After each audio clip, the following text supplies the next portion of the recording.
If you need to harvest something from your houseplants, whether it's something fragrant that you can eat or maybe a flower, you're probably an urban farmer plant parent.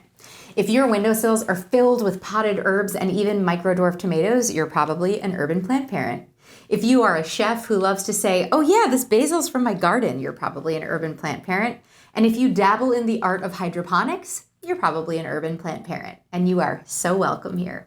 Growing joy. Hey, I'm Maria. I'm here to help you grow joy with plants. And the biggest joy killer with growing plants is killing them. And in my opinion, the reason why people kill plants is that they pick the wrong plant for their personality type. So I went ahead and made my plant parent personality blueprints and associated quiz for you to take. Now we are going to review everything you need to know about the urban farmer plant parent. This is a sub niche of my plant parent personalities, which is all about harvesting from what they grow, getting the most bang for their buck. So we're gonna go over your strengths, your weaknesses, recommended plants for you to grow indoors, and your superpower. And I'm hoping we will be done with this video in about 5 minutes, so buckle up. So the urban farmer plant parent is all about growing plants that can serve a second purpose in a small interior urban environment, whether it's food for medicinal purposes or edible purposes or blooms. We can find the urban farmer plant parent in the kitchen slicing and dicing their homegrown harvest of herbs like basil or tomatoes and veggies that they've proudly tended to on their balcony, in their windowsill, or maybe even in their hydroponic indoor setup. They tend to be very connected to the life cycle of plants and food and how it grows. And they also love to grow flowers indoors for their own enjoyment or maybe for bouquets. So as an urban farmer plant parent, you're probably going to struggle with lighting when it comes to growing edible or blooming plants indoors because very few people have 6 to 8 hours of direct light that these plants need.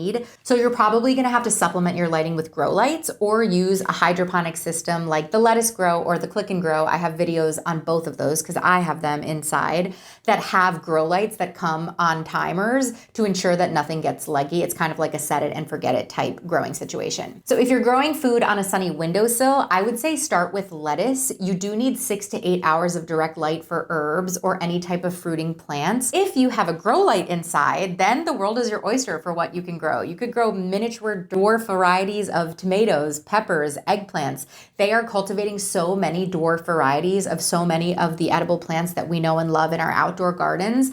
I went off on micro dwarf tomatoes last year. I have multiple videos. I grew them outside, but I've also grown them indoors on my Lettuce Grow, my hydroponic setup. We have linked to those videos in case you're interested in diving deeper. And also, I highly recommend growing blooming plants like the Santhurium. I can't believe how often this reblooms. It would be so beautiful to enjoy like this, but also you can cut it off and maybe even put it in an arrangement, a flower arrangement with some of your herbs to gift. The urban farmer inspires me because you are so connected to the food chain, to the flower chain. You understand the life cycle of a plant because you've probably grown a bunch of plants like herbs or fruiting plants from seed. And no matter what size your growing environment, if you live in an overpopulated city, you are still committed to growing your own food. And I think that is so freaking cool. You also end up becoming an inspiration for all of your friends once you show them that you can grow a bunch of herbs and maybe a little bit of food in your small apartment in an urban environment. Maybe they can too, and you spread this joy of growing food for yourself. It's so empowering. I commend you, plant parent. I highly recommend you check out my book, Growing Joy, The Plant Lover's Guide to Cultivating Happiness. It's got all sorts of really fun activities for the urban farmer plant parent to engage with their plants on a deeper basis. Make sure you go and take the plant parent personality test. It will give you a list of all sorts of plants and also growing methods. Urban farmer plant parents love different growing methods when experimenting with food. It'll tell you the grow lights that you need and all sorts of different varieties of micro dwarf plants that I've grown myself. I hope this video was supportive and that it helps you keep growing joy.